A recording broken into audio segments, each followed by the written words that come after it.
We're in 4.2, designing studies, so observational studies and experiments. Let's look at this prompt that we have. A mother smoking during pregnancy and exposure to lead significantly increases her child's risk for developing attention deficit hyperactivity disorder, ADHD, say researchers. In fact, as many as one-third of the cases of ADHD in children are linked to exposure to tobacco smoke and lead before birth, giving moms yet another reason to quit smoking during pregnancy. So this was found in an article by Karen Barrow in 2007 called ADHD Linked to Lead in Moms Smoking. So for the study, researchers from the Cincinnati Children's Hospital Medical Center surveyed 4,700 children between the ages of 4 and 15 and their parents. Over 4% of the children included had ADHD. The researchers found that those children whose mothers smoked during pregnancy were over twice as likely to develop ADHD than a child whose mother had not smoked. So based on this study, should we conclude that smoking during pregnancy causes an increase in the likelihood that a child develops ADHD? Explain. So no, we cannot. We cannot conclude that. ADHD could be because of other factors besides smoking. So remember the correlation versus causation. And also, a new word, confounding or lurking variables occur when two variables are associated in such a way that their effects on the response variable cannot be distinguished from each other. So what are some possible confounding variables in the context of this study? So genetics, environmental factors, and then we have other factors during pregnancy. The mother's diet, if they were drinking, and then we could go on and on.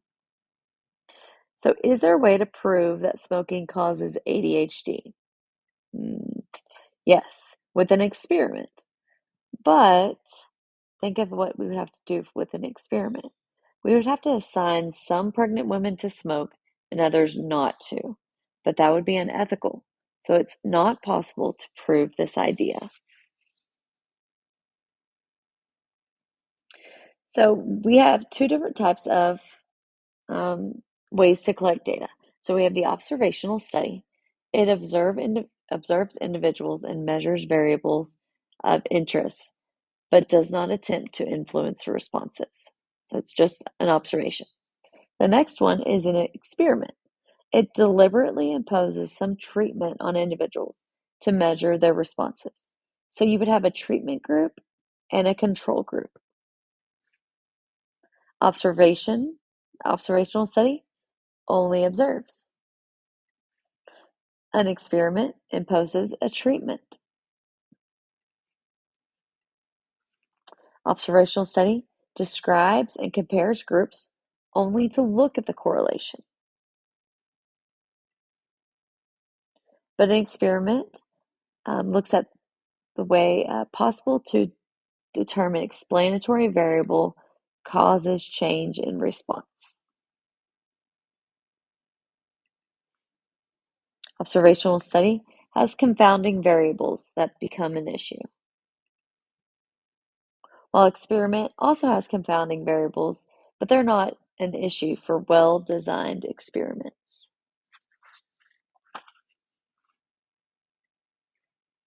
Our next example, family dinners versus good grades.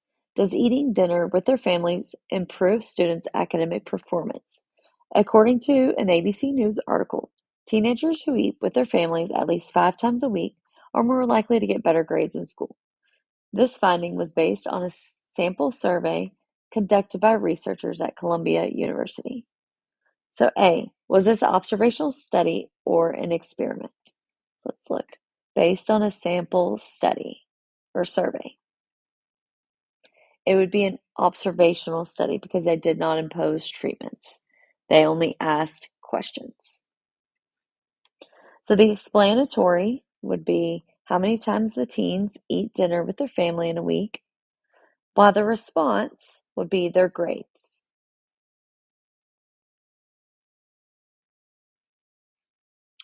C. Explain why such a study cannot establish a cause and effect relationship. Suggest a variable that may be confounding with whether families eat dinner together. We cannot establish causation because an experiment was not conducted. Students' grades could be affected by the amount of studying they do or if they have a job. So here is some language for experiments.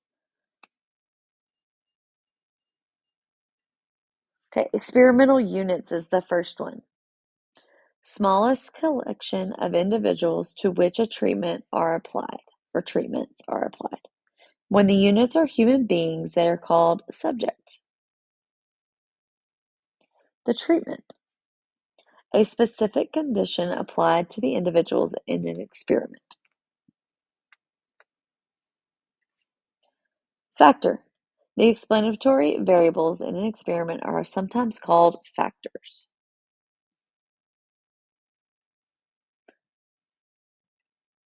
And then levels. In experiments that study the joint effects of several factors, such as treatment, each treatment is formed by combining a specific value, often called a level, of each of the factors. So we'll see that in the next example. Here's the next example. What are the effects of repeated exposure to an advertising message? The answer may depend on both the length of the ad and how long it repeats. An experiment investigated this question using 120 undergraduate students who volunteered to participate. All subjects viewed a 40-minute TV program that included ads for a digital camera. Some subjects saw a 30-second commercial ad, while others saw a 90-second commercial. The same commercial was shown either 1, 3, or 5 times during the program.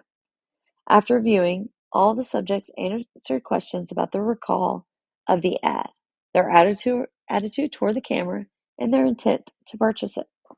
So who are the subjects? They are the 120 undergrad students who volunteered. So 120 undergrad volunteers.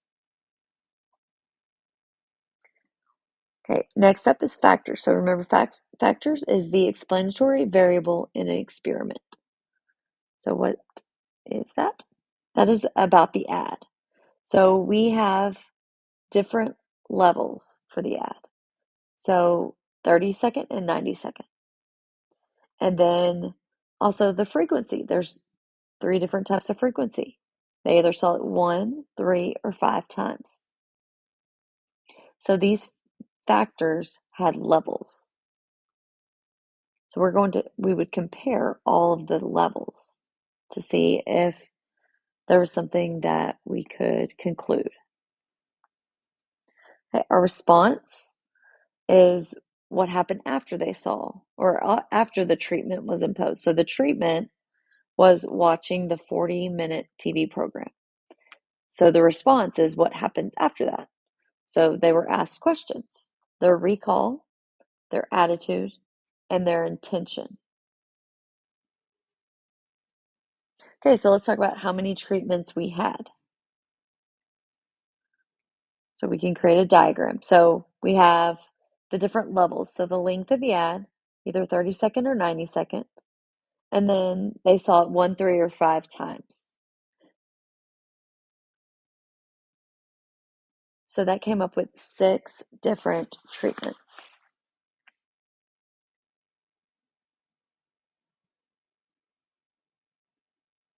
Okay, I will see you in class.